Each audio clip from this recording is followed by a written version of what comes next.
Hey guys, it's your girl Samantha with Black Nation News, and today I wanted to talk about something that I saw on the Black News channel that was discussing the youth prisons in California. Hopefully, this will be leading a precedence to the rest of the country, so let's just jump right into it. So, California plans to close troubled youth prisons after 80 years, but what comes next? I'm not really sure I'm really worried about what comes next. I'm just happy to hear that they're closing these youth prisons once and for all, and they need to do this across the country. Our children don't belong in jails. They belong with mental health professionals and people who can really get down to the root of the issue and the cause of why our children are acting out. I feel like a failed nation is a nation that has like so many children in prisons instead of in schools. So let's go ahead and read. 80 years after California created separate incarceration facilities to spare teenagers from being locked up alongside adults, the state has pledged to begin the shutdown of its long troubled and frequently violent youth prisons. The planned dismantling of the Division of Juvenile Justice, or DJJ, comes after years of scandal and mistreatment of young offenders, which spurred multiple reform efforts and more than a decade of state court oversight that ended in 2016. The shutdown mirrors changes across the country, embracing rehabilitation over punishment and confinement close to home rather than in isolated state facilities. Three remaining DJJ prisons will stop taking new prisoners in July, with rare exceptions. California plans to close the facilities, twin lockups in Stockton and another in Ventura, in July 2023, under a state law passed last year and a budget directive issued in January by Governor Gavin Newsom. Longtime critics of the youth prisons called the pending closure a transformational event, coming just 2 decades after California voters passed Proposition 21, intended to get tough on young offenders by sending many to adult prisons, which is a huge mistake. As recently as 2019, the Center on Juvenile and Criminal Justice, a nonprofit group supportive of dismantling the state youth facilities, said in a scathing report that DJJ staff abet violence, reinforce racial and ethnic conflicts, and legitimize institutional gangs. The group hit DJJ again in December for allegedly failing to rigorously prevent the spread of the coronavirus, which eventually infected about 13% of the department's 1,400 staff members and 203 young prisoners. But even reformers said the DJJ closure should not be viewed as a panacea for the ills of the juvenile justice system. Twin challenges lie ahead. Assuring that the DJJ delivers something close to the rehabilitative and restorative justice it has long promised as it winds down over 29 months, and preparing counties to take on young people convicted of the most severe crimes in a way that protects the community while also preparing the youth for life outside of prison. It has been a system designed to punish, and it's a bad place for young people, said Elizabeth Calvin, a senior advocate in the Children's Rights Division at Human Rights Watch. It's time to move on. Renee Menard, co-author of the Center on Juvenile and Criminal Justice report that enumerated DJJ's failures, applauded the closure but added, we need much more collaboration and planning now to make sure we just don't move the problems from the state to local level. The so-called realignment of juvenile justice from the state to local authorities arrives just as some counties, including Los Angeles and San Francisco, have launched plans to lock up fewer young people convicted of crimes. Officials are trying to figure out what to do with teenagers convicted of murder and other serious felonies as they simultaneously downsize juvenile halls and locked camps. This is particularly complicated given San Francisco's current effort to close our existing juvenile hall, reported probation officials in that county. Kings County protested the shift to local responsibility made for a vast undertaking with an incredibly short timeline and inadequate financial investment. In Los Angeles, District Attorney George Gascon has promised to stop trying some juveniles as adults, adding to the urgency of finding a secure alternative for young people convicted of crimes. And state regulators recently banned counties from a former practice of sending some challenging youth to other states. California has pledged more than $200 million a year to help local governments absorb the cost of housing and caring for the hundreds of young people who previously would have ended up in DJJ's prisons. It also provides a stopgap measure. Young people convicted of serious crimes can still be sent to DJJ as a last resort to prevent them from being tried and sentenced as adults. Incarceration reformers said the transition is well timed. Given the dramatic drop in crimes by young people over the last 2 decades, police officers arrested one-fifth as many California juveniles in 2019 as they did in 2002, according to State Department of Justice statistics. As a result, nearly three-quarters of California's juvenile hall beds lie empty. Emerging brain science has also changed the dynamics of the debate. The research has confirmed that adolescents have lower impulse control, greater mood swings, and suffer long-term damage from the kind of prolonged isolation they endure in prison. In short, punitive measures don't work. A group of young people previously held in DJJ facilities, including Kenzo Sohuyu, told Los Angeles County officials they need to focus their remake system on healing. I completely agree with that statement. The system has invested in the tools of punishment like pepper spray, rubber bullets, guns, batons, tasers, tear gas, and other lethal weapons that have no place in a care-first model, says Sohuyu. The Los Angeles County Board of Supervisors last week voted to continue planning to send youths once bound for state lockups into a reimagined local justice system. The language of the county's plan emphasizes how much has changed in just 2 decades. In the 1990s, nominally liberal Democrats called some young people convicted of crimes super predators, and in 2000, more than 60% of Californians approved Proposition 21, a measure that made it easier to try kids as young as 14 as adults. Under today's proposed reforms in LA County, due to be phased in over 5 years or more, quote-unquote system-involved young people will be removed from oversight by the probation department and put under a new Department of Youth Development.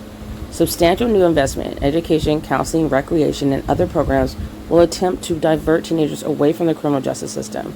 Those arrested and convicted will be eligible to do their time in facilities called Safe and Secure Healing Centers, located close to their neighborhoods. Some of the small home-like facilities will be locked, others will not. Staff at the healing centers will preferably be trained not in law enforcement or corrections, but in social work, cultural healing, and youth development practices. The centers will be staffed in part by credible messengers, often men and women who have served jail or prison time and put their lives back together, according to the county's plan. The shift to local control and the assumed failure of the old ways does not enjoy universal support. Organizations representing counties and chief probation officers opposed SB 823, the legislation that directed closure of the DJJ prisons. The executive director of the Chief Probation Officers of California, Karen Pink, said the changes fail to acknowledge the positive and trauma-informed work already being done at the local level for the vast majority of youth in the justice system. While prosecutors support measures that improve rehabilitation, there still have to be consequences for continued negative behavior, said Larry Morse II, legislative director of the California District Attorneys Association. Prosecutors and judges must be reassured that counties have a safe and secure place to send teenagers convicted of the most violent offenses, or they will try and sentence them in the adult system, even some reform advocates say. Frankie Guzman, director of the Youth Justice Initiative at the National Center for Youth Law, spent several years in California's youth prisons before entering community college, then UC Berkeley and UCLA School of Law. Guzman worries that a failure to properly replace DJJ prisons will lead judges to send young people to adult prisons, the very outcome that DJJ was created to prevent. There are far worse things out there for kids than the current system, said Guzman, like trying to survive on a level 4 prison yard. Others worry about the power of inertia, replacing the state prisons with local probation lockups that are just as punitive.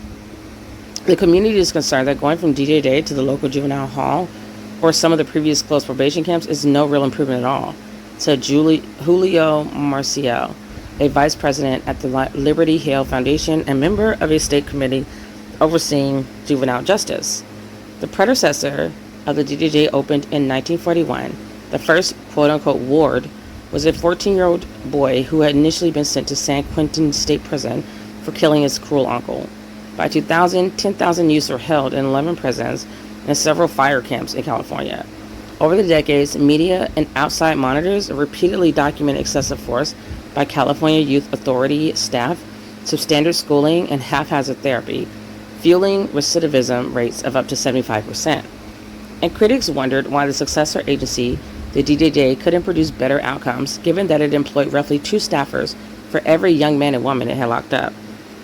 That amounts to a cost of $268,000 per youth each year, compared with about $102,736 for adult prisoners, according to the governor's budget. As recently as last month, 2 young men at one of the Stockton lockups called a Times reporter to complain that they weren't getting a fair shot at recreation time and jobs. They accused some of the minors of disfavoring them because they had dropped out of gangs, part of a perverse tradition in which they said some correctional officers favor those who maintain gang membership. That's a mess. It's like a complete mess. That place has got a twisted culture and climate, agreed one teacher inside DJ. Is deep, is baked in, so it's very, very difficult to change. Which to me is all the more reason to break it up and just shut it down, get rid of it, and start over. So like the young inmates, the teacher declined to be named for fear of angering other DJJ staffers. Heather Bowles came to DJJ in 1999 as a psychological intern and now serves as director of the entire system. She acknowledged a period in years past when the staff strayed from the rehabilitative paradigm. But she said that today, she and other administrators embrace a therapeutic model and take seriously complaints like those from the teacher and the 2 youths. Of 27 youths in a special unit that houses former gang members, 10 have jobs and 10 are enrolled in college, a DJJ spokesman said. DJJ administrators also rejected claims that they have not been attentive to the coronavirus threat, saying they have quickly quarantined those who test positive and have not had to hospitalize any of the nearly 700 young people in their care. As of Friday, there had been only 1 active COVID-19 case in the previous 2 weeks, they said. Bounds pointed to other markers that she said indicated progress. She recently got word that a couple of former DJJ youths had won firefighting jobs with the federal agencies. Despite the COVID-19 pandemic, she noted about 70 young men and women have earned diplomas since last summer. Another 14 got GED certificates. I'm proud of those successes, said Bounds, and ultimately that's what I hope the legacy of the DJJ will be. Well, it's really refreshing to be able to do a positive story for a change. While I'm thinking about these children being locked up in these DJJs, which I've never heard of until just now. I actually heard the story about California pushing for reform of juvenile, prisons today on the Black News Channel, but with everything that's going around, I just keep thinking about the kids on the border, how they're talking about how those immigrant children are locked up. And I'm just thinking about all of our children who are already locked up and been locked up for centuries, probably. So yeah, I'm happy to see that they are shutting down these prisons that never should have existed. Children don't belong in prisons. They are too young. Their brains are not even fully developed. They need different rehabilitation than an adult who knows better. Of course, like if an adult is dealing with the mental illness, and that's a whole other story as well. So it's just time for us to defund the police and look at other measures to help people get the help they need. And I believe it will make our country safer to not criminalize people, because when you criminalize people, all you do is create better criminals. I mean, they go into the prisons and they learn how to become better burglars, murderers, and whatever else they were already doing. They will join and they will just compare notes, and they might even, a lot of them team up, so when they come out, they have gangs to join, or they've joined, or they have friends that, are into the same degenerate behavior that they're into, and that's just a recipe for disaster. So I don't know how that's helping.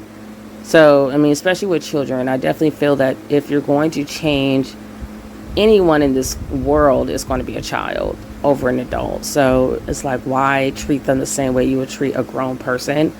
Try to change them and rehabilitate them while they're still young. They still have that time, that chance to become a better person for society. So that's my take on it. You guys let me know what you think in the comments below. And till I see you again, take care of yourselves and each other. And I'll see you in the next video. Peace, love, and light. I'm gone.